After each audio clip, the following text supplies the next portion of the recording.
Hoy inicia una nueva serie. La nueva serie la hemos titulado La Fe Verdadera. Y el primer tema, voy a hablar sobre la fe para salvación, la fe que nos conduce hacia la salvación. Dice Romanos 10:17: así que la fe es por el oír, y el oír por la palabra de Dios. Esta serie, hermanos, sobre la fe verdadera, sin duda que nos va a afirmar en una de las doctrinas más importantes de la Biblia. La fe tiene muchos aspectos en las Escrituras, aspectos que trataremos de explicar en todos estos meses que vienen para una mayor comprensión de nuestra fe cristiana. En la enseñanza de hoy voy a tratar de definir cómo es que una persona puede tener la fe para ser salva y cómo llega a ser un hijo de Dios. Romanos 10:17 nos dice: así que la fe es por el oír, y el oír por la palabra de Dios. Ok, para nosotros entender a qué se refiere este versículo 17, necesitamos ver el contexto anterior de esta afirmación que hace el apóstol Pablo, que nos va a hacer entender mucho más acerca de la fe que nos conduce a la salvación. El contexto anterior son los versículos que anteceden al versículo 17, que son los primeros 16 versículos. Entonces les voy a pedir que vuelvan allí a Romanos, que pongan una señal, porque allí vamos a estar regresando continuamente, y vamos a ver el contexto desde el versículo 1. Ok, Romanos 10:1, para poder entender ampliamente la fe que nos lleva a la salvación. Dice Romanos 10:1: hermanos, ciertamente el anhelo de mi corazón y mi oración a Dios por Israel es para salvación. Aquí vemos algo muy importante. Pablo deseaba con todo su corazón que cada israelita fuera salvo, y él oraba para que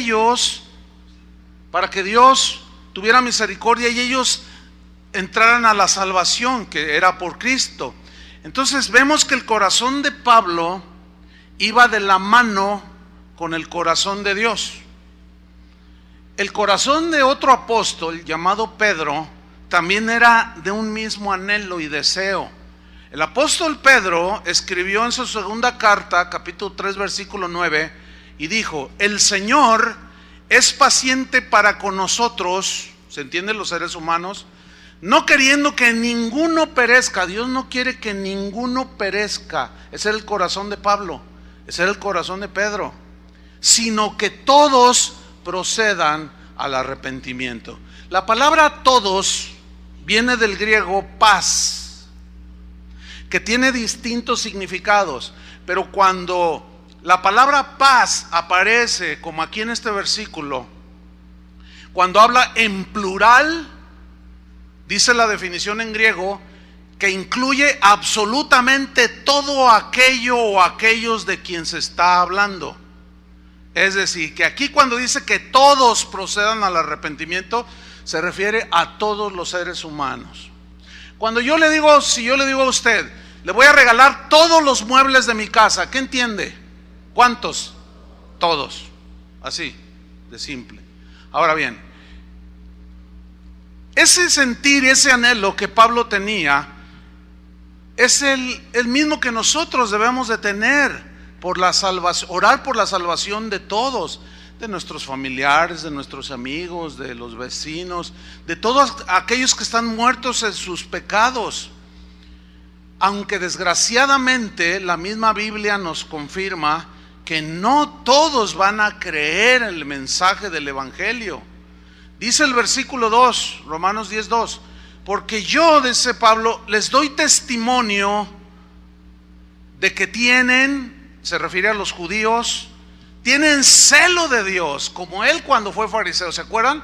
Dice, celoso de la tradición de mis padres. Dice, los judíos tienen celo de Dios, pero es un celo que no es conforme a ciencia. ¿Qué significa? Significa que es un celo que no tiene sustento en las mismas escrituras. Es decir, los judíos manifestaban un celo por la ley de Moisés.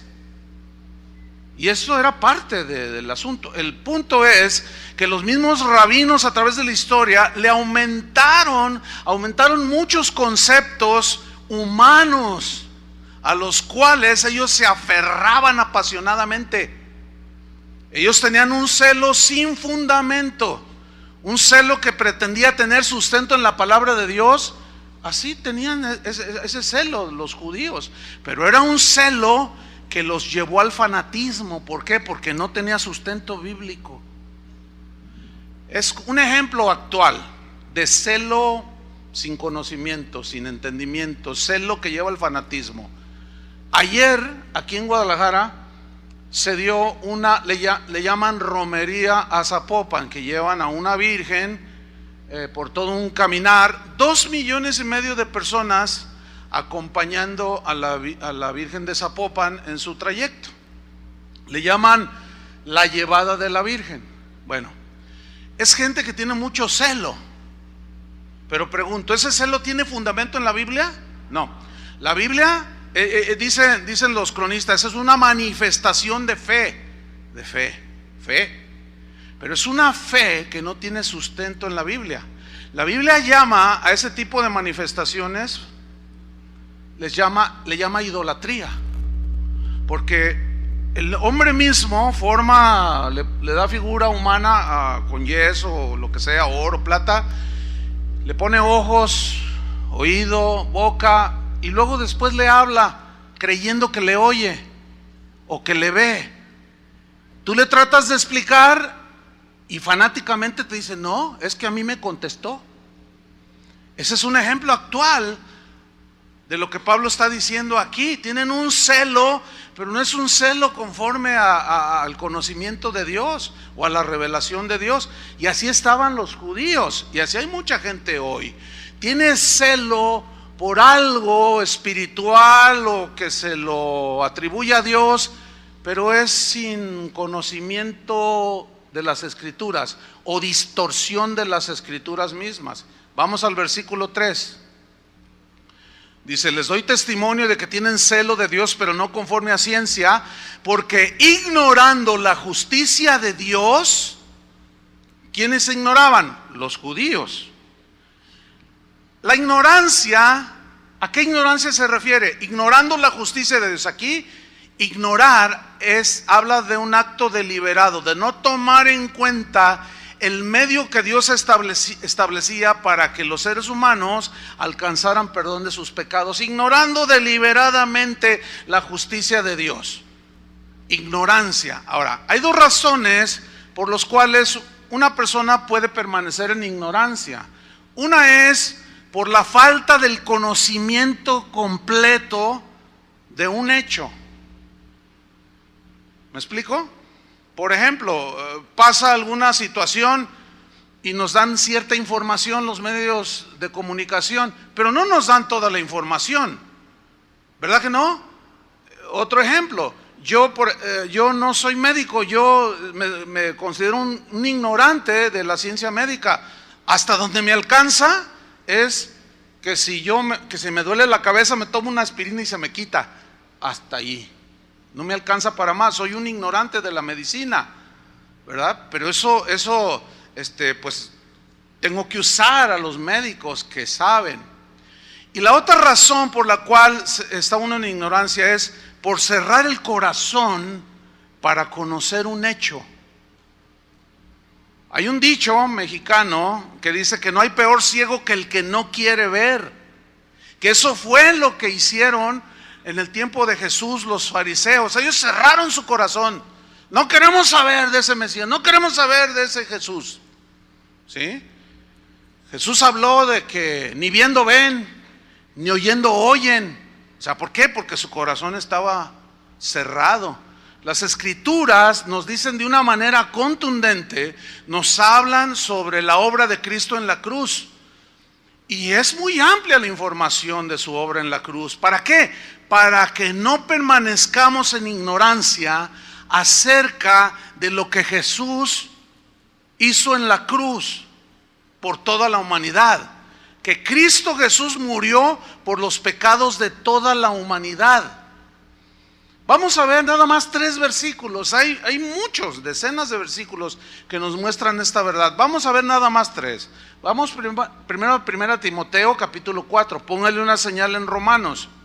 1 Timoteo 4:10. Dice Pablo que por esto mismo trabajamos, o sea, en la predicación del evangelio eso se refiere, y sufrimos oprobios, porque esperamos en el Dios viviente. Nuestro Dios está vivo. ¿Cuántos le dan gracias? Ok. Esperamos en el Dios viviente, que es el Salvador de todos los hombres. Todos, paz en el griego, incluye absolutamente todos los seres humanos, porque está hablando en plural, según el diccionario. Que es el Salvador de todos los hombres. Pero luego dice una frase que parece un poco difícil. Dice, mayormente de los que creen. ¿Cómo está eso? Significa que Cristo en la cruz murió por los pecados de toda la humanidad. Pero esa salvación que nos ofrece por gracia se hace efectiva única y exclusivamente cuando la gente cree. No significa, donde dice que Él es el Salvador de todos los hombres, no significa que todos se van a salvar. No, esa sería una mala interpretación. Porque Jesús mismo en su instrucción, id y predicad el evangelio a toda criatura, lo da por implícito allí. El que creyere y fuere bautizado será salvo, y el que no creyere será condenado. Entonces no significa que todos serán salvos, significa que Él murió por todos. Pero por los que creen, esos son en quienes se hace efectiva la obra de Cristo en la cruz. Juan capítulo 3 versículo 16. San Juan 3:16. Versículos muy conocidos, de memoria se los deben de saber. Dice así: porque de tal manera amó Dios al mundo. La frase de tal manera no pudo Juan expresarlo de otra forma, porque la manera en que Dios amó al mundo es con un amor que sobrepasa cualquier, como decía Pablo, estoy seguro que ni la altura, ni la profundidad, ni la longitud, ni la vida, ni la muerte, ni la escasez, ni las persecuciones, nada nos podrá separar del amor de Dios que es en Cristo Jesús. Aquí Pablo en Romanos, que acabo de citar, está hablando de la inmensidad del amor de Dios, que no hay nada que el amor de Dios no pueda cubrir. Y fue por amor al mundo. Aquí mundo se entiende toda la conglomeración, todos los habitantes que viven en el mundo. ¿Por qué están incluidos todos? Pues porque su amor sobrepasa cualquier dimensión, es mucho más grande. Por eso de ahí es que incluye a todos. De tal manera amó Dios al mundo que ha dado a su Hijo unigénito. Pongan atención. Para que todo aquel, esa frase todo aquel significa de toda tribu, lengua, raza, nación. Para Dios no hay diferencia. Mire, Dios en su carácter, Él es santo, Él es justo, Él es misericordioso, Él es omnipotente, Él es omnisciente. Pero escúcheme, también Él es soberano. Pero Él no es más soberano que santo. Él no es más santo que justo. Él no es más imparcial que amoroso. No. Eso no cabe en la definición de los atributos. ¿De quién es Dios? Él es amor, Él es perdón, Él es misericordioso, Él es perdonador, Él es. Entonces todos sus atributos operan al 100%. Cuando Él obra en justicia, no minimiza su santidad. Cuando Él, el Dios santo, se manifiesta con ese atributo, no es menos justo. O sea, Él mismo no se agrede a Él mismo. Él es imparcial. Para Él no hay hombre ni mujer, ni judío ni gentil. Por eso es que incluye a todos. Dios es.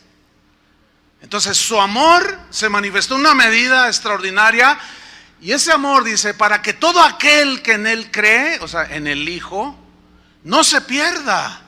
Yo quiero que subrayen la palabra creer, para que todo aquel que en Él cree, no se pierda, mas tenga vida eterna. Versículo 17.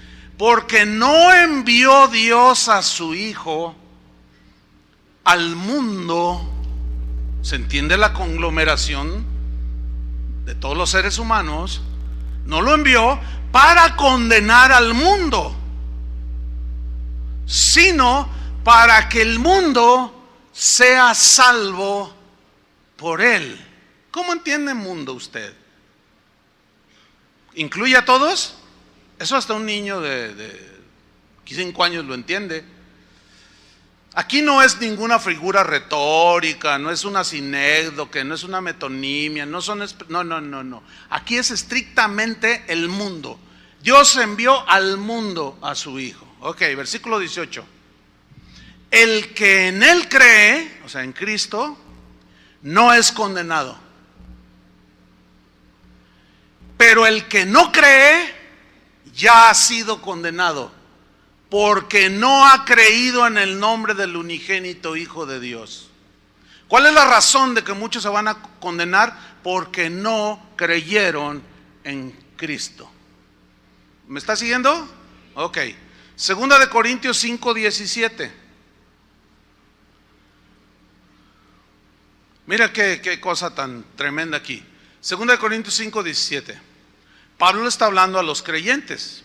Dice, de tal manera que si alguno, no me importa si es griego, judío, si es mexicano, si es americano, de cualquier tribu, lengua, raza o nación, si alguno, cualquiera, puede ser tú, puede ser yo, si alguno que ha creído está en Cristo, si alguno está en Cristo, ¿qué le sucede?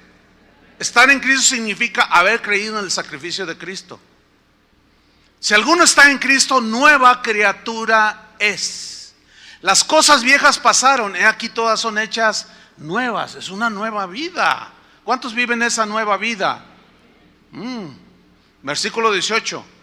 Y todo esto, o sea, la nueva creación, la nueva criatura, la nueva vida, todo esto proviene de Dios, claro, porque en nosotros no hay nada bueno. En nosotros lo único que había es la tendencia hacia lo malo, nada más. Todo esto proviene de Dios, nadie de aquí lo duda, ¿verdad? De Dios es la salvación. Ahora, todo esto proviene de Dios, ¿quién? Fíjese de dónde vino. Quien nos reconcilió consigo mismo, o sea, con Él, con Dios el Padre, nos reconcilió por Cristo o por medio de Cristo. Dice la Biblia que Cristo nos abrió el camino nuevo y vivo a través del velo. Y el mismo hebreo nos dice, es decir, su carne significa su sacrificio, su cuerpo ofrecido en sacrificio. Y nos abrió el camino para llegar a la misma presencia de Dios. Por eso es que nosotros los cristianos no debemos de decir cosas como estas. Hermano, ore por mí porque usted está más cerca de Dios. No.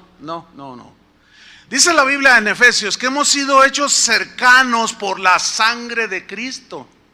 La única manera de entrar al lugar de la presencia de Dios, a ese camino nuevo, es a través de Cristo, habiendo sido limpiados por la sangre de Cristo. De esa manera tenemos generosa y amplia entrada hasta el mismo trono de la gracia. Fíjate cómo le llama trono de la gracia. Para hallar socorro, oportuno socorro y todas las bondades de Dios para los que creemos, que no nos lo ganamos, fue una gracia. Ok, sigo leyendo. Dice, y todo esto proviene de Dios, quien nos reconcilió consigo mismo por Cristo y nos dio el ministerio de la reconciliación. O sea, nos dio la responsabilidad de proclamar el mensaje de la reconciliación. ¿Cuál es ese mensaje? El versículo 19 nos dice que Dios estaba en Cristo, o a través de Cristo, reconciliando consigo, ¿a quién? Al mundo. Todos estaban incluidos ahí. no tomándoles en cuenta a los hombres sus pecados. Los hombres incluye las mujeres, obviamente. Está hablando de género humano. Dice, no tomándoles en cuenta a los hombres sus pecados, y nos encargó a nosotros. Nosotros, aquí se refiere a los que ya hemos sido salvados, porque alguien que no es salvado no puede llevar el mensaje de la reconciliación. ¿Está conmigo? Ok. A eso se refiere nosotros. Y nos encargó a nosotros la palabra o el mensaje de la reconciliación. Ahora fíjense el versículo 20. Así que somos embajadores, representantes del reino de Dios en nombre de Cristo, como si Dios rogase por medio de nosotros. O sea, cuando nosotros estamos dando el mensaje del evangelio, es como si Dios estuviera presentando personalmente el mensaje de la reconciliación. O dice, como si Dios rogase por medio de nosotros, os rogamos en nombre de Cristo, os rogamos, reconciliaos con Dios. ¿Cuál es la única manera? A través de Cristo, creyendo en la obra de Él, de Jesús en la cruz. Y en el versículo 21 nos dice algo muy importante. ¿En qué consistió todo esto? Al que no conoció pecado, o sea que nunca pecó. ¿Quién fue ese? Jesús. Por nosotros lo hizo pecado. ¿Qué significa por nosotros lo hizo pecado?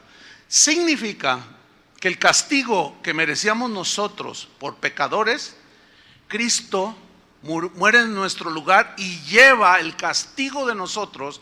El castigo de nuestra paz fue sobre Él. Eso significa que Cristo, por nosotros se hizo pecado, o sea, llevó nuestros pecados en su cuerpo. ¿Para qué? Dice, para que nosotros, los humanos, ¿entiende?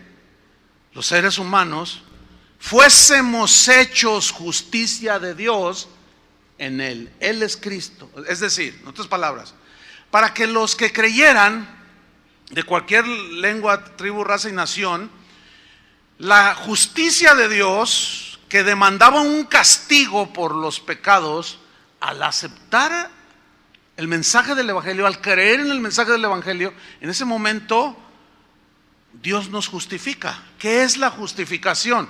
Es la declaración por medio de la cual Dios le dice a los que creen: estás libre de culpabilidad, eres hecho justo delante de mí. Esa es la justificación.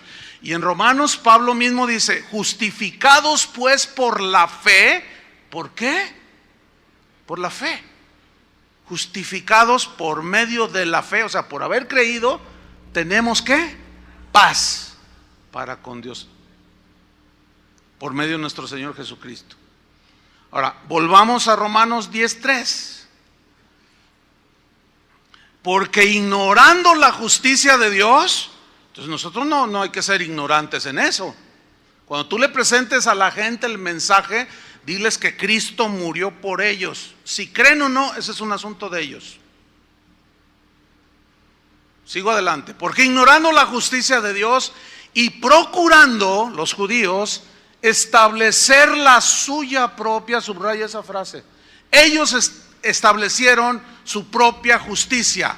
Ellos inventaron su propio sistema de salvación. Y hasta la fecha, por eso hay no docenas ni centenas, sino miles de religiones. Las religiones es el establecimiento de la propia justicia de cada uno. Es decir, yo armo mi sistema teológico referente a la salvación y yo digo, es por esto, esto y esto y esto y esto. No, pues por eso hay 20,000 religiones. Y ellos, ignorando la justicia de Dios, establecieron la suya propia. Nosotros no vamos a establecer nuestra propia justicia, ¿entiende? Nuestro propio sistema por el cual podamos ser salvos. No, simplemente tenemos que ir a la Biblia. Así de sencillo. Entonces, al establecer su propia justicia, dice, no se han sujetado. Estoy en el versículo 3. No se han sujetado a la justicia de Dios. Aquí sujetarse es, no se conformaron a lo que Dios hizo cuando desde el Génesis y por toda la Biblia y hablaba de un Salvador, de un Mesías que vendría a morir por los pecados del mundo. Cuando Juan el Bautista vio a Jesús, cuando estaba bautizando, dijo: he aquí el Cordero de Dios que quita los pecados ¿de quién? Del mundo. Pero Isaías dijo: pero no todos creyeron a nuestro anuncio. Pero el que cree, le son borrados sus pecados. ¿Cuántos tienen sus pecados borrados? Denle gracias a Dios. ¿Los merecías? No. Fue un regalo de Dios. No hay nada por qué jactarse. O sea, no les bastó saber que Cristo murió por los pecados de toda la humanidad. No les bastó a los judíos. Ellos se aferraron a la ley. Por eso en el versículo 4, sígame allí, Pablo dice: porque el fin de la ley es Cristo. ¿Qué significa el fin de la ley? Significa que todos los intentos que el hombre hacía por guardar la ley de Dios para alcanzar la salvación eran inútiles. No podían. La Biblia dice: no hay un justo ni aun uno. La Biblia nos establece claramente en muchas escrituras que ninguno será justificado por hacer obras de la ley o por el hacer cosas buenas. No contempla eso la Biblia, porque si fuera por las buenas cosas que hacemos o las buenas obras, entonces en vano vino Cristo a morir en la cruz. Se hubiera quedado allá. Si nosotros tuviéramos ese potencial en nosotros de hacer cosas buenas para ganarnos la salvación. Entonces ahí es muy claro, como vio Dios que no podíamos, tuvo que venir en nuestro rescate. Ahora bien, el fin de la ley es Cristo, pero como la ley decía que era por obras, fíjate lo que dice aquí: se termina el régimen de la ley. ¿Para qué? Para justicia. ¿Qué significa para justicia? Para ser declarados perdonados los que creyeran en el sacrificio de Cristo. ¿Por qué? Mira, aquí te lo dice en el mismo versículo: porque el fin de la ley es Cristo para justicia a todo aquel que cree. Todo aquel, otra vez del griego pas, plural, que significa la totalidad de las personas o de las cosas a las que se hace referencia cuando se usa todo. Entonces aquí, todos los seres humanos, todos los seres humanos. A todo aquel que cree, incluye pues a todos. Versículo 5: porque de la justicia que es por la ley de Moisés, o que vendría por la ley de Moisés, que nadie logró jamás guardar toda la ley, porque la ley tuvo el propósito de demostrarnos que éramos pecadores y que necesitábamos un Salvador. Ese era el propósito de la ley, para darnos cuenta que por más buenas cosas que quisiéramos hacer, no lo lográbamos. Hacíamos una buena, ayudábamos a una viejecita a pasar la calle y hacíamos 20 malas. Entonces, qué desesperación tratar de ganarnos el favor de Dios y no poder lograrlo. Por eso dice: porque de la justicia que es por la ley, Moisés escribe: el hombre que haga estas cosas, o sea, de la ley, vivirá por ellas. Pero como no podíamos hacerlas, la muerte espiritual. Versículo 6: pero, ya ve que dice un dicho mexicano que no hay pero que valga. Aquí sí vale, para que vea que no todos los dichos mexicanos son infalibles. Pero, dice, la justicia que es por la fe, que viene por medio de la fe, por el creer, dice así: no digas en tu corazón: ¿quién subirá al cielo? Esto es para traer abajo a Cristo. ¿O quién descenderá del abismo? Esto es para hacer subir a Cristo de entre los muertos. ¿Qué significa esto? Significa que no fue nuestro esfuerzo el que trajo a Cristo a este mundo. Fue el amor del Padre. ¿Lo entienden? No fue nuestro esfuerzo lo que resucitó a Cristo, sino fue el poder del Padre que lo resucitó entre los muertos. No fue nuestro esfuerzo lo que nos reconcilió con Dios, sino fue lo que Cristo hizo en la cruz por todos nosotros. Y al creerlo se hizo eficaz. Nosotros nada más tenemos que creerlo. Lo que Jesús hizo en la cruz. Para ampliar un poco más el concepto, vamos a Efesios 2:1. Pero pongo una señal en Romanos, Efesios 2:1.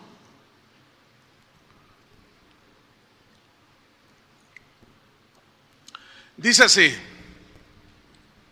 Aquí Pablo le está hablando a los creyentes, a quienes ya habían creído. Por lo tanto, pues es muy obvio que se está refiriendo a ellos por lo que dice. Y Él, o sea, Dios, Él os dio vida a vosotros. ¿Quién es el dador de todo? Dios. Yo no tengo dudas. Nosotros estábamos muertos, aquí dice. Nos dio vida cuando estabais muertos en vuestros delitos y pecados. Muerte espiritual. La palabra muerte significa separación de Dios. No había comunión con Dios, el pecado cortó la comunión con Dios. Y estábamos muertos porque nuestros delitos y pecados nos tenían en esa condición de muerte espiritual. Y Él nos dio vida. Ahora, ¿cómo vino esa vida? Seguimos leyendo. En los cuales, o sea, delitos y pecados, anduvisteis en otro tiempo. Noten el verbo en pasado. ¿Qué está diciendo Pablo aquí? Un verdadero cristiano es alguien que es lavado por la sangre de Cristo, y a partir de ese momento que creyó y es perdonado y lavado con la sangre de Cristo, su vida es otra. Las cosas viejas pasaron, aquí todas son hechas nuevas.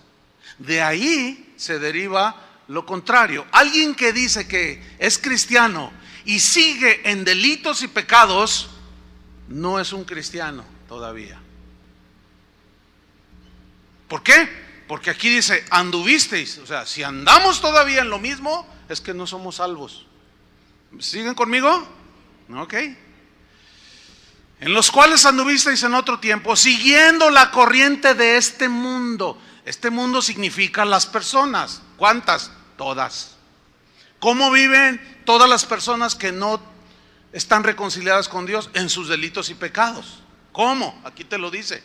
Conforme al príncipe de la potestad del aire, o sea, Satanás manipulando a la gente, muerta en sus delitos y pecados, como nosotros éramos manipulados por él. Dice, el espíritu que ahora opera, trabaja en los hijos de desobediencia, en los que rechazan el mensaje del evangelio. Esos son los hijos de desobediencia. Versículo 3. Entre los cuales, hijos de desobediencia, también éramos nosotros. Entre los cuales también nosotros vivimos, verbo pasado, en otro tiempo. ¿Cómo? En los deseos de nuestra carne, haciendo la voluntad de la carne. Aquí carne significa toda la tendencia hacia lo malo, la mentira, el fraude, el adulterio, todo lo malo. ¿Sí? De Gálatas capítulo 5.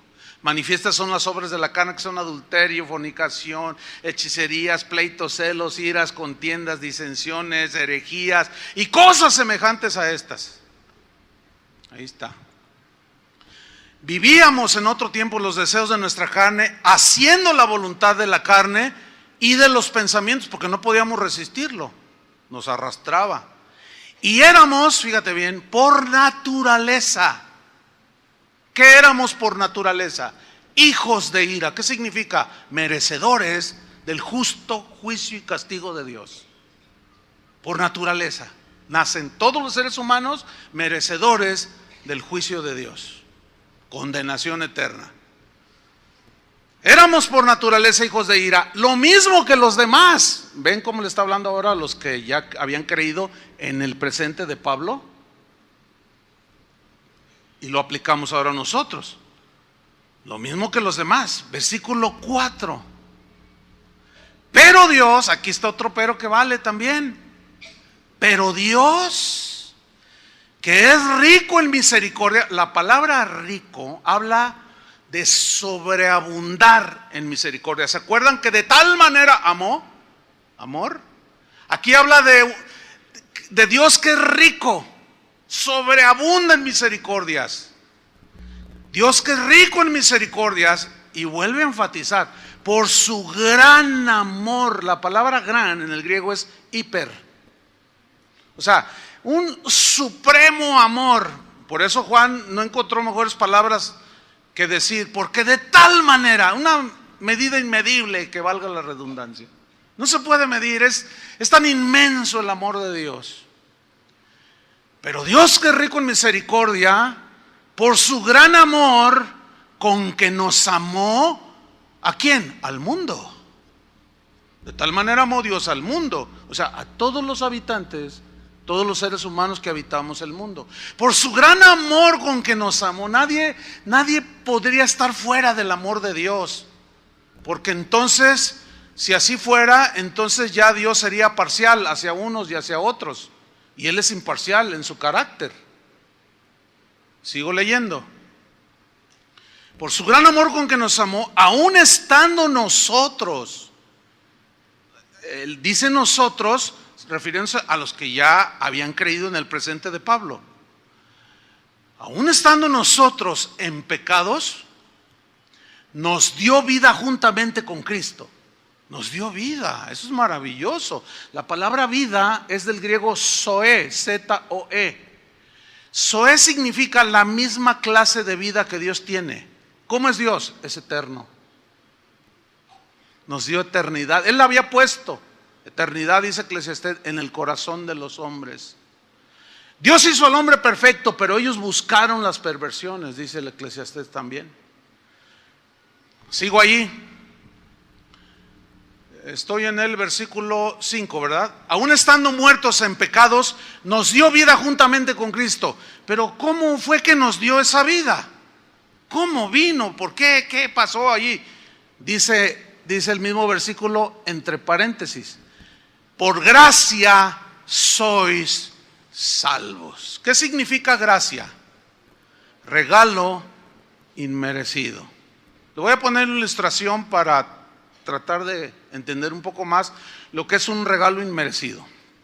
Ahí está un padre diciéndole a su hijo: hijo, si tú pasas con buenas calificaciones de sexto año para ingresar a la secundaria, yo te voy a regalar una bicicleta de montaña. ¿Qué te parece, hijo? Y el hijo dice: ¿de veras, papá? Claro, es una promesa de tu padre, pero esfuérzate, hijo, estudia, presenta el examen, y si tú logras pasar a primero de secundaria, te lo has ganado, tu bicicleta de montaña italiana, la bicicleta. Entonces el hijo se pone a estudiar, se desvela y empieza a sacar sus notas y estudia, hace sus acordeones y todo lo que ustedes ya saben. Y llega el día del examen, y el examen resulta que no lo pasa, lo reprueba, y allí mismo, una hora después, ahí está, no, ya ven con las computadoras ahora, pues es rápido. No pasaste de año. Pero ¿cómo? Me esforcé tanto, me desvelé, estudié todos los libros, saqué mis notas y no lo logré, no pude. Y todo derrotado llega a su casa.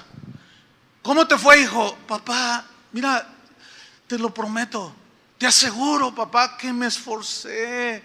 Tú me viste, hasta me decías: ya duérmete, hijo, descansa un poco. Y yo hice todo mi esfuerzo por pasar a secundaria y no pude, papá.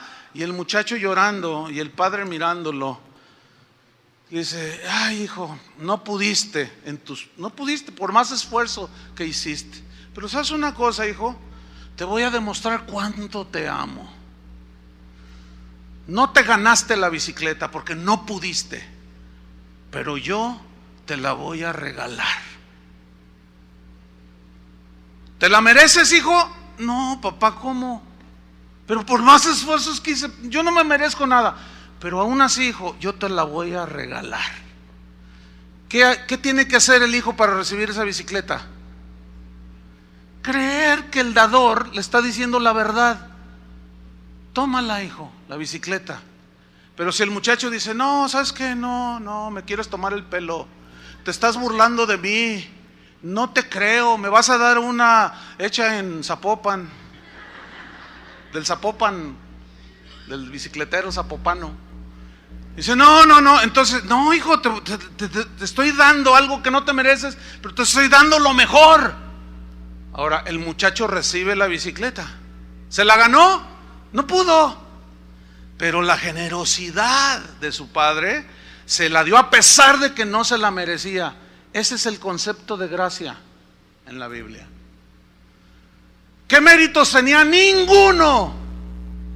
¿Qué fue lo único que hizo? Le creyó a su papá que le estaba diciendo, pero aún así te la voy a regalar. Eso era el asunto con la ley. Si tú guardas la ley, te voy a dar vida eterna. Hicieron esfuerzos para aquí y para allá y no pudieron. Pues sabes una cosa, te voy a dar a mi hijo, va a morir por ti en la cruz y te voy a regalar la salvación si tú la crees, lo que yo estoy haciendo. Y muchos dicen, no creo. ¿Qué se va a hacer? Pero otros dicen, sí, Señor, creo.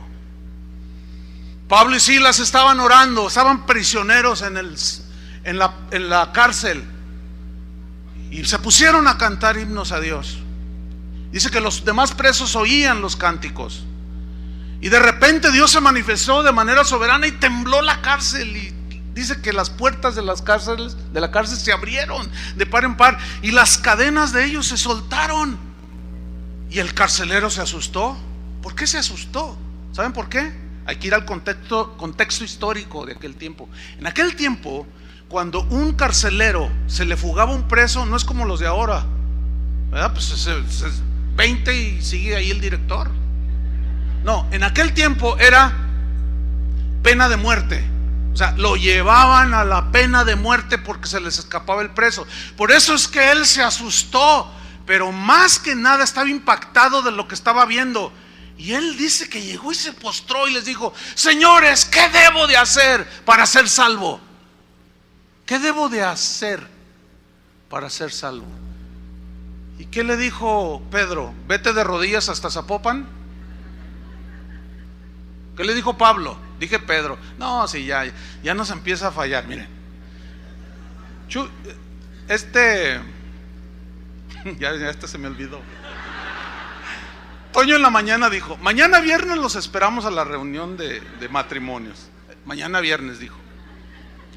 Chuy García en cada canción se equivoca, dice otras letras que nada que ver. Carlos dice capítulo 28 de Romanos. Y yo también digo que Pablo estaba ahí en la cárcel. Y luego ya digo que Pedro, no, ya oren, porque ya estamos entrando a ese episodio, ¿no?, de la vida. Nos disculpan los errores, ¿verdad? Le dijo a Pablo, ¿qué debo de hacer para ser salvos? ¿Y qué le dijo Pablo? Cree en el Señor Jesucristo. Cree. Nada más. Ahí está. Cree.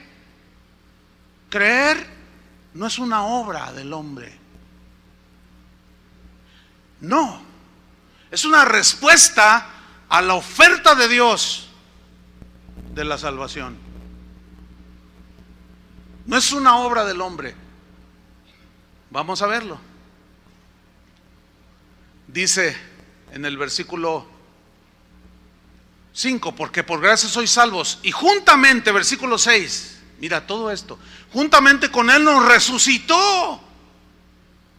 Este evento todavía no se hace realidad en nosotros, porque todavía estamos vivos. Tenemos que morir como murió el hermano Pablo para ser resucitado, pero Dios lo da como un hecho ya. Esto nos habla de la seguridad de la salvación. Nos resucitó con Cristo y asimismo nos hizo sentar en los lugares celestiales con Cristo. También es un evento futuro, que Dios lo ve como un hecho. Versículo 7, fíjate lo que dice aquí, lo que establece la Biblia. Todo esto para mostrar en los siglos venideros, que incluye, mis queridos hermanos, el siglo XXI, no está excluido, que es donde vivimos nosotros. Todo eso para mostrar en los siglos venideros. ¿Qué? ¿Mostrar qué? Otra vez, las abundantes, que le alcanza para todos, porque su amor es inmenso, su misericordia es inmensa, su perdón es total, perfecto. Cuando Jesús dijo en la cruz, consumado es, estaba hablando de un plan perfectamente completado. Así, para mostrar en los siglos venideros las abundantes. Cuando tú tienes abundancia de recursos económicos, suples para tus hijos, tu esposa, te vas de vacaciones y de pronto ves que alguien tiene una necesidad. ¿A poco no metes tu mano al bolsillo y vas y compras una despensa o le dices, ¿sabes qué? Toma, una ayuda. ¿Por qué? Porque te abunda. Hermanos, Dios le sobreabunda. Entiendan eso. El amor, el perdón, la misericordia. Para mostrar en los siglos venideros las abundantes riquezas de su gracia en su bondad para con nosotros. ¿Quiénes son nosotros aquí? Los que creen. Él no quiere que ninguno perezca, pero Él no puede obligar a nadie a salvarse. No obliga a nadie a salvarse. El que creyere y fuere bautizado será salvo, y el que no creyere será condenado. Las abundantes riquezas de su bondad para con nosotros en Cristo Jesús. Versículo 8 nos vuelve a decir, porque por gracia sois salvos, por medio de la fe. Fe. Aquí son dos cosas, una cosa es la fe y otra cosa es la gracia. La gracia ya lo describí, es el favor inmerecido, que Dios nos da lo que no merecemos. Pero aquí habla de un medio para recibir ese favor, que es fe. Fe en el griego es la palabra pistis, que en su primer y estricto primer significado es confianza plena y total en Dios para salvación, sabiendo que no podemos nosotros mismos de ninguna manera hacer absolutamente nada para salvarnos. Pero dice que la fe es el medio que te lleva a recibir la gracia. Ahora, pongan mucha atención, lean ahí, porque viene algo interesante aquí. Porque por gracia sois salvos por medio de la fe, y esto no de vosotros, pues es don de Dios. Aquí viene una pregunta. Esta palabra, y esto, ¿a qué se refiere? ¿A la fe o a la salvación? Mira, algunos están diciendo a la fe. No, la fe no es un don. La fe no es un don, porque por toda la Biblia se habla de la salvación como un regalo, porque la palabra don, dorean, del griego, significa regalo. La Biblia habla en 1 Corintios del don de fe, pero ese es otro asunto con la fe, ya se hablará de eso, ¿sí? Porque como no se podía ganar la salvación por obras, está hablando de la salvación. Aquí el asunto, ¿qué es el tema principal de este pasaje? ¿La salvación o la fe? No, la salvación. Entonces, ¿qué es el don? La salvación. La fe es el medio, pero esa fe no se produjo en nosotros por generación espontánea. ¡Puc! No, porque nosotros no podemos provocar absolutamente nada bueno, porque somos malos por naturaleza. Entonces no se puede producir algo bueno, eso es imposible. Pero entonces, ¿cómo vino esa fe? Esa fe se sustentó en lo que oímos, porque la fe viene por el oír. ¿El oír qué? La palabra. O sea, esa fe no la producimos nosotros, sino que al oír el mensaje del Evangelio, algo pasó aquí. Unos lo creen, otros no. Al creerlo, te da la entrada a la salvación. Así de sencillo. El mismo versículo 9 nos lo dice. Y esto no de vosotros, pues es don de Dios, no por obras. O sea, se está refiriendo, no por obras recibimos el don de la fe. No. ¿Están entendiendo? Está hablando de la salvación. El mismo versículo, el mismo contexto te lo está diciendo. No por obra. Esto no es de vosotros, o sea, la salvación no es por obras. ¿Ven que no es la fe aquí el don? Y ese ha sido un error en el que caemos muchas veces, y algunos hemos cometido ese error. Pero cuando ya hacemos un estudio más serio, más que nos metemos, entendemos, no es por obras el don, el regalo de la salvación, para que nadie se gloríe, para que nadie se jacte. Ahora, el versículo 8 y 9 se los voy a leer en dos versiones distintas que nos aclaran, es una mejor traducción. La Biblia en lenguaje sencillo dice, el versículo de Efesios 2, 8 y 9 dice: ustedes han sido salvados porque aceptaron el amor de Dios que Él les ofreció. Ninguno de ustedes se ganó la salvación, sino que Dios se las regaló. Dice esta versión en el versículo 9: la salvación de ustedes no es el resultado de sus propios esfuerzos. Por eso nadie puede sentirse orgulloso, porque no fue resultado de tus esfuerzos. En la versión Palabra de Dios para Todos dice: ustedes fueron salvos gracias a la generosidad del amor de Dios, porque tuvieron fe, porque creyeron el mensaje. No se salvaron a sí mismos, sino que su salvación fue un regalo de Dios. Ahí está más claro. Volvamos a Romanos capítulo 10, versículo 8. ¿Mas qué dice? ¿Qué dice quién? ¿Qué dice la fe? La fe, porque el mensaje del evangelio es por fe. Pablo les dijo a los Gálatas: a ver, ¿ustedes cómo recibieron? ¿Cómo Dios, que hace maravillas entre vosotros, lo hace por hacer obras de la ley o por el oír con fe? ¿Por el qué? Por el oír con fe. Entonces, cuando dice, ¿más qué dice? O sea, la fe. Cerca de ti está la palabra, en tu boca y en tu corazón. Hagan todos: en mi boca y en mi corazón. Dice, esta es la palabra de fe que predicamos. La palabra de fe es el mensaje del evangelio. No es la distorsionada confesión positiva.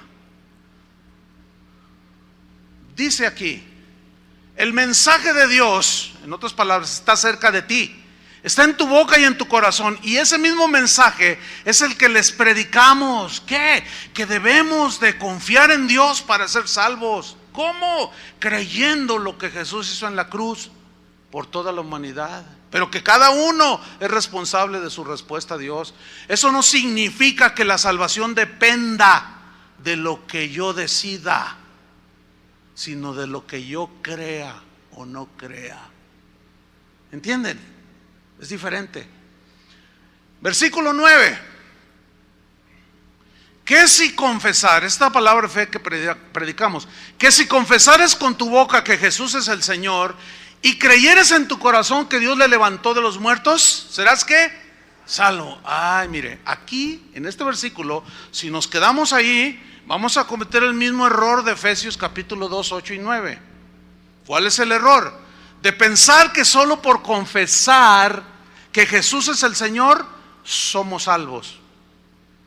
Vamos a ver que la misma Biblia nos dice que no es así. Pero entonces, ¿qué significa que si confesares? Mire, nosotros en los últimos tiempos el evangelismo se ha reducido a esto, a decir que Cristo te quiere hacer rico, que Cristo no sé qué, y se tira cualquier mensaje de ser exitosos y luego se le dice al público: ¿cuántos quieren aceptar a Cristo? Levante su mano. Y la gente levanta la mano y les dicen: mira, la Biblia dice que si confesares con tu corazón que Jesucristo es el Señor, serás salvo. Repite conmigo esta oración: yo creo que Jesús es el Señor y ya eres salvo, le dice el predicador. Pero si esa persona sale y vive exactamente igual que siempre ha vivido, ¿será salvo? No, es evidente que no. Y ahí está uno de los errores que hemos cometido en el evangelismo de hoy. Pero ¿qué importancia tienen estos versículos 9 y 10 de Romanos? Son muy importantes porque contienen el fundamento de la fe cristiana. confesar que Jesucristo es el Señor. Mire, para entender lo que Pablo está diciendo aquí, que si confesares con tu boca que Jesucristo es el Señor, serás salvos.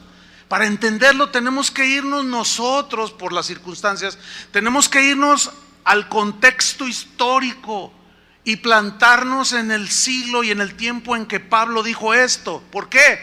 Porque en aquel tiempo los primeros cristianos iban a la muerte por confesar que Jesucristo era el Señor. La palabra Señor viene del griego Kyrios, que es una palabra clave en el cristianismo, porque Kyrios habla del Dios supremo, del Señor que está por encima de todo y de todos. El César y los dioses romanos, a ellos se les decía, al César se le decía Señor. A los dioses griegos, a Zeus, Poseidón, todos esos se les decían señores de la tierra, los máximos, los supremos. Entonces, ubiquémonos en aquel tiempo, porque ahorita cualquiera puede decir Jesús es el Señor y no lo meten ni a la cárcel. No le dicen absolutamente nada, pero en aquel tiempo decir Jesús es el Señor, que era en el bautismo cuando se hacía la fe pública, cuando la gente decía Jesús es mi Señor, en ese momento estaba firmando su sentencia de muerte. En ese momento estaba diciendo Jesús es supremo que el César. ¿Se acuerdan cuando tentaron a Jesús? ¿Es lícito darle a César el impuesto? Y el Señor les dice, hipócritas, quisieron ponerle una trampa. Denle a César lo que es del César y a Dios lo que es de Dios. Entonces decir en aquellos años Jesús es mi Señor, a Él le debo obediencia total, adoración total. Y Jesús mi Señor está por encima de cualquier filosofía, por encima de cualquier orden que agreda mi conciencia y que tenga que ver con lo espiritual. César, por lo tanto, no es mi Señor. Cuello. Ese era el contexto histórico. Por eso cuando Pablo dice que si confesares con tu boca que Jesús es el Señor, serás salvo. ¿Por qué? Porque es una demostración. No me importa morir por mi Señor. Pero ahorita está todo diluido, porque las circunstancias son diferentes. ¿Lo entendió? Ahora bien, el mismo versículo 10 nos aclara el verdadero orden de las cosas en cuanto a la salvación. ¿Por qué? A ver, ¿la confesión es la que trae la salvación o creer? ¿Ven? Y ahí es donde erróneamente algunos dicen que si confesaren, ¿ven qué poder tiene la confesión? Dicen que yo confieso y soy salvo. Entonces ya no depende de Dios la salvación, sino de confesar. Esa es una falacia, esa es pura metafísica, es pura filosofía de Aristóteles, que se conoce como el pensamiento positivo, que hoy está en todas las iglesias. Hay poder en nuestras palabras. Tú dices, yo declaro esto, y se hace, porque hay poder en tus palabras. Entonces, ¿para qué vino Cristo? A morir en la cruz. Si hay poder en mis palabras, si yo determino mi destino, yo decreto que soy triunfador, yo decreto que soy sano, yo digo esto, establezco y declaro. ¿Para qué queremos a Cristo entonces? Lo cual comprueba que es una falacia. El poder no está en la confesión, hermanos. Ese es un resultado de haber creído. Digan todos creer. Creer es tener fe. Fe que no surgió de nosotros, ¿ok? Sino surgió por oír. Aquí mismo nos lo va a decir. Entonces el versículo 10 nos aclara todo. Porque con el corazón se cree para justicia. O sea, crees de todo corazón. Se cree para justicia, para ser perdonado significa. ¿Se acuerdan del eunuco y Felipe que iban allí en el camino y le explicó las escrituras? Leía Isaías 53. ¿Entiendes lo que lees? No, si alguien no me explica. Y comenzó a decirle desde el principio. Y el eunuco dice que le dijo a Felipe: Felipe, allí hay agua, quiero ser bautizado. ¿Y qué le contestó Felipe? Si crees, bien puedes. ¿Qué es primero? Creer. El bautismo, erróneamente algunos creen que trae salvación. No, ese es un ritual. No es por obras, porque mucha gente se bautiza y sigue siendo el mismo demonio de siempre. Vive igual como siempre ha vivido. Entonces mira, dice, estoy en el versículo 10, porque con el corazón se cree para justicia, pero con la boca se confiesa para salvación, que era ya la declaración pública: Jesús es mi Señor y no me importa morir. Y todos aquellos que declaraban públicamente en el bautismo el señorío de Jesús y su creer en el sacrificio, ellos debían de vivir conforme a lo que decían que creían. Entonces, ¿qué es primero? ¿La confesión y después creer? ¿O primero creer y después confesar? ¿Qué es lo que te salva? Creer. Porque por gracia somos salvos por medio de la fe, por medio del creer. Está claro, ¿no? No hay confusión. Versículo 11. Pues la Escritura dice: todo aquel, otra vez habla de un número indeterminado de personas, todo aquel que en él creyere no será avergonzado, no será defraudado. ¿Por qué? Porque el sacrificio, la salvación que Dios nos ofrece por gracia, Él no nos va a engañar, no nos va a defraudar. Dice: si tú crees, serás salvo, no vendrá más a condenación. Hijitos míos, estas cosas les escribo porque habéis creído. El que tiene al Hijo, dijo Juan, tiene la vida. ¿Tienes al Hijo de Dios? Y el que no tiene al Hijo no tiene la vida. Dice el versículo 12: porque no hay diferencia entre judío y griego. La diferencia es en relación con Dios. Para Dios no hay diferencia si eres judío, si eres griego o mexicano. También nosotros, aunque no lo crean, estamos incluidos. Digo, no lo crean porque somos de los países más corruptos del mundo, pero el amor de Dios nos alcanza también. ¿Cuántos le dan gracias? Ay, si no fuera por su gran amor y su gran misericordia, ¿dónde estaríamos? Todavía en nuestros delitos y pecados. Entonces no hay diferencia entre judío y griego, pues el mismo que es Señor, Kyrios, de todos, o sea, de todos los que han creído, es rico, otra vez esta palabra, rico, abundante. ¿En qué? En perdón, en gracia, en misericordia. La Biblia dice del trono de Dios, el trono de la gracia. Es rico para con todos los que le ¿qué? Invocan. Y aquí viene otra cosa interesante. Porque todo aquel que invocar el nombre del Señor, o sea, crees y luego invoca: Señor, perdóname, no merezco nada, no pude en mis esfuerzos, si no es por tu gracia, Señor. Yo reconozco que nada es mío, nada bueno, sálvame, Señor. Por eso es que la salvación es del Señor. Porque todo aquel, y todo aquel significa de cualquier tiempo, de cualquier raza, todo aquel que invoca el nombre del Señor, ¿será qué? Pero primero se cree y luego se invoca. A los judíos les costaba trabajo creer que el acceso a Dios no era por medio de la ley. No, ¿cómo? El camino de la fe y la aceptación era el nuevo camino que Dios estaba estableciendo. Yo soy el camino, la verdad y la vida, dijo Jesús, y nadie va al Padre si no es a través de mí. Y para ellos esto era incomprensible. Su sistema religioso estaba bien cuadradito, les impedía creer que el acceso a Dios estaba abierto a todo el mundo. No, ¿cómo? Los judíos pensaban que solo ellos eran el pueblo escogido de Dios. Ellos decían: Abraham es nuestro padre y linaje de Abraham somos. Porque Dios había escogido ciertamente el peor de los pueblos. Así dice.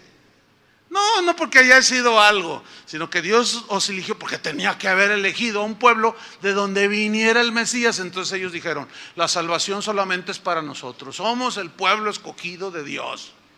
Entonces cuando el evangelio empieza a correr, Pedro sale predicando y dice que fue con los gentiles, los no judíos.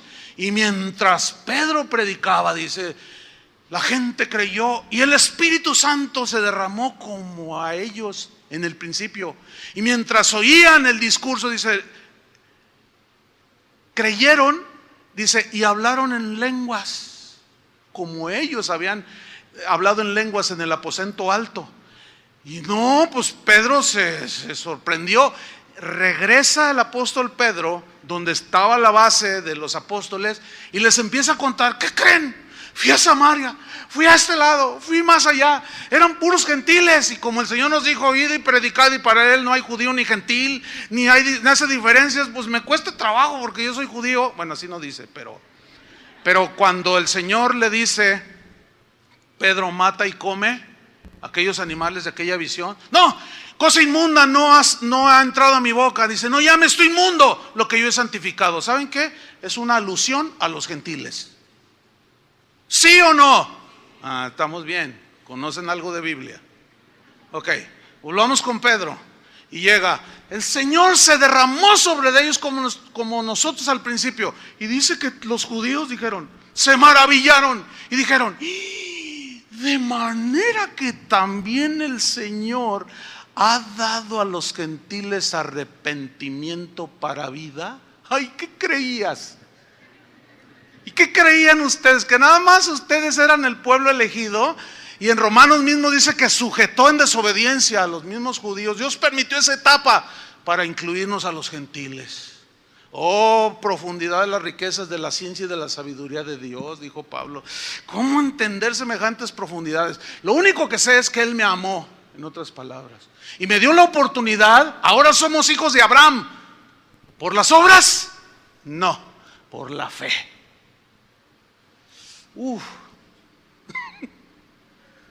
Tremendo. Vámonos sobre el final. Esto tiene que terminar también. Vamos a tener muchos meses para estudiar sobre la fe. Entonces fíjate, dice, porque todo aquel que invocar el nombre del Señor será salvo. Pero luego hace unas preguntas finales en el capítulo, en el versículo 14. Luego dice, pero ¿cómo pues invocarán a aquel en el cual no han creído? Fíjate qué preguntas, ¿eh? ¿Y cómo creerán en aquel es Jesús, de quien no han oído? ¿Y cómo oirán sin haber quien les predique? ¿Y cómo predicarán si no fueren enviados? Como está escrito, cuán hermosos son los pies de los que anuncian la paz, o sea, con Dios. Los que anuncian buenas nuevas. En otras palabras, nadie puede invocar a Dios a menos que crea en Él, ¿cierto? Nadie puede creer en Él a menos que alguien le hable de Él.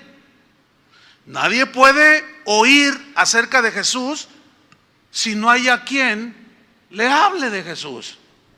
Y nadie puede pregonar las buenas nuevas a menos que Dios los envíe. Y a nosotros se nos encargó el ministerio ¿de qué? De la reconciliación. Tenemos, para que la gente se salva, Dios no quiere que ninguno perezca, tenemos que ir a hablarles. Por eso es la importancia de predicarles el Evangelio, Cristo crucificado. En esencia, pues, este pasaje es una exhortación a los judíos para que abandonen el camino de la justicia por las obras o por la ley y que acepten la salvación por el camino de la gracia que Dios ofrece en un regalo. Es una invitación para que reconozcan que su celo estaba equivocado y para que presten atención a todo lo que el panorama bíblico dice respecto a la salvación. Aunque en el versículo 16, para terminar, hay una declaración que duele, como le duele el corazón de Dios. Mas no todos obedecieron al Evangelio. ¿No todos qué? Obedecieron. Entonces la obediencia, ¿con qué relaciona usted la obediencia? ¿Con qué parte del ser humano? Con algo que usted hace, ¿no? O sea, por ejemplo, Dios le dice a Jonás, ve y predica a Nínive. ¿Qué hizo Jonás? No voy. O sea, no se puede relacionar la obediencia, o sea, ¿quién va a obligar a quién a obedecer? Nadie.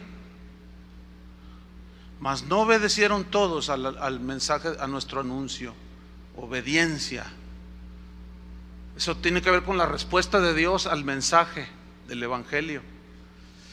Y terminamos en el versículo 17. Así que la fe, ¿cuál fe estamos hablando aquí? ¿La que te ayuda a ser sano de una enfermedad? No. Así que la fe, ¿cuál fe? ¿A qué se refiere? Así que la fe es la fe que nosotros podemos tener para que Dios supla alguna necesidad material. No está hablando de esa fe. Así que la fe para que me den un mejor trabajo, yo tengo fe que Dios me va a bendecir. No estamos hablando, ese no es el tema en este capítulo. ¿De qué está hablando? De la salvación. ¿Qué aspecto de la fe es esta? Así que la fe que nos lleva a la salvación, el creer. ¿Estamos? Así que la fe viene, no nace de nosotros, porque en nosotros no hay nada bueno. La fe viene por oír. ¿Oír qué? El oír es sinónimo de creer. La fe viene por creer. Te están dando el mensaje y crees. La fe viene por el oír, el creer. Y el creer por la palabra de Dios que te es predicada. Ese es nada más un aspecto de la fe. Por eso el tema era la fe que nos lleva a la salvación. La pregunta es, ¿crees? ¿Crees? Bueno, eso es algo que no se puede, uno no lo puede manipular. ¿Se cree o no se cree al mensaje del Evangelio? El que cree es salvo. Y nueva criatura pasa a ser. El que no creyere será condenado, porque rechazó el amor del unigénito, del Padre, que mostró en el unigénito Hijo, en Jesucristo, nuestro Señor. Amén. Oremos. Señor, te damos muchas gracias. Gracias porque inmerecidamente hemos sido salvos. Porque aún la fe no es una obra. Nuestra salvación no depende de si yo decido o no, sino depende de aceptar el ofrecimiento de la obra de Cristo en la cruz. Lo que nos trae la salvación es la fe, es el creer en lo que Jesús hizo. No puede ser considerada una obra, porque por gracia somos salvos, no por obras, para que nadie se gloríe. Gracias, Señor, por el don de la salvación. Gracias, Señor, porque alguien un día nos presentó el Evangelio. Y la fe que nos condujo a la salvación y a la obtención de ese regalo, que es la salvación, no se produjo en nosotros. La fe se produjo por el oír el mensaje del Evangelio. Había que creerlo o no creerlo. Y a los que creen en su nombre, les dio la potestad de ser hechos hijos de Dios. Porque a lo suyo vino. Lo suyo era morir en la cruz por todo el mundo. Pero Él vino primero por Israel, ciertamente. A lo suyo vino, morir por los pecados del mundo. Pero los suyos, los judíos, no le recibieron. Mas a los que le recibieron, a los que creen en su nombre, les dio la potestad de ser hechos hijos de Dios. ¿Cuántos son hijos de Dios aquí? Pónganse de pie y levanten sus manos al Señor. Y denle gracias de esa inmerecida gracia. Es un regalo que nadie merecía. Nadie debe de enorgullecerse aquí. Nadie debe de pensar, es que yo no era tan malo. La Biblia dice, todos éramos pecadores malos. Ofendimos a Dios, pero nos regaló la salvación. No hay mérito en ti ni en mí, ninguno. Simplemente creímos. Padre, te damos muchas gracias, porque reconocemos que esto proviene de ti. La salvación es tuya, el plan fue tuyo, la obra fue tuya, y solo recibimos de gracia, de manera inmerecida, ese regalo. Es un regalo no cuesta nada. A nosotros no nos costó nada, le costó a Él la vida. Por eso lo valoramos más, porque tu inmenso amor nos abrazó, nos cubrió, nos incluyó. Por eso tenemos que ir a todo el mundo y predicar el evangelio y decirle a la gente: Cristo murió por tus pecados. Si ellos creen, han salvado la condenación. Si no creen, qué dolor. Es responsabilidad de ellos. En el nombre de Jesucristo, Padre, te damos muchas gracias.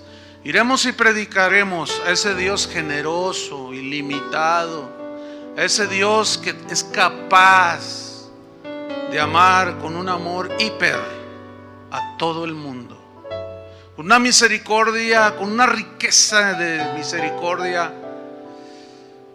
con una medida inmedible de amor. Y allí caben todos los que lo reciben. En el nombre de Jesucristo, gracias, Señor, por habernos salvado. Amén. Que Dios les bendiga, hermano.